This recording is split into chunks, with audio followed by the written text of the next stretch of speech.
இன்றைக்கி நம்ம எல்லாருமே நம்முடைய கேரக்டரை கொஞ்சம் சரி பண்ணிக்கணும், கொஞ்சம் நம்முடைய குணங்கள் அழகாகணும். ஏன்னா நம்முடைய குணம் என்னதான் பொறுமையாக இருக்கணும், நல்ல வார்த்தைகளை பேசணும், நிதானமாக நடக்கணும், யாரையும் ஹர்ட் பண்ணிடக்கூடாது, எல்லாம் ஆசைப்படுறோம். ஆனால் நம்மளால் சில நேரம் அதை ஃபாலோ பண்ண முடியறதில்லை. இன்றைக்கி ஒரு முக்கியமான ஒரு துவா, இந்த துவாவெல்லாம் மக்கள் ஏன் மறந்துட்டாங்க? அதிகமான நேரங்கள் ஓதுவதும் இல்லை.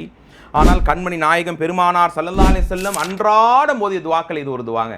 இன்னி அஊது பிக மின் முன்கராத்தில் அஹ்லாக். கெட்ட குணங்கள் எல்லாத்தை விட்டு என்னை பாதுகாத்து விடு யா அல்லாஹ். எதெல்லாம் பொய் பேசுவது, திட்டுவது, அவதூறு பேசுவது, புறம் பேசுவது, அசிங்கப்படுத்தி பேசுவது, எல்லாம் என்னென்ன கெட்ட குணங்கள் இருக்குமோ எல்லாத்தை விட்டு என்னை பாதுகாத்து விடு இறைவா.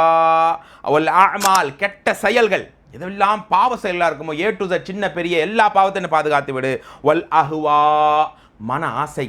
நம்ம ஒரு பாவத்தை பண்ணுறோம்னா மன ஆசை தான் அதுக்கு அடிப்படையாக இருக்குது. ஒருத்தனை ஏமாற்றணும்னா மனசு ஆசைப்படுது, அவனை ஏமாற்ற காசு கிடைக்கும், அவனை நம்ம ஏமாற்றலாம், அல்லது ஏதாவது ஒரு தப்பு செய்ய மனசு அப்படி ஏங்குது. அந்த கெட்ட மனதின் ஆசைகளை விட்டும் நான் பாதுகாப்பு தேடுகிறேன். கெட்ட பண்புகளை விட்டும், கெட்ட செயலை விட்டும், கெட்ட எண்ணங்களை விட்டும் நான் பாதுகாப்பு தேடுகிறேன். அல்லாஹும்ம இறைவா, இன்னி அஊது பிக மின் முன்கராத்தில் அஹ்லாகி வல் அஅமாலி வல் அஹ்வா.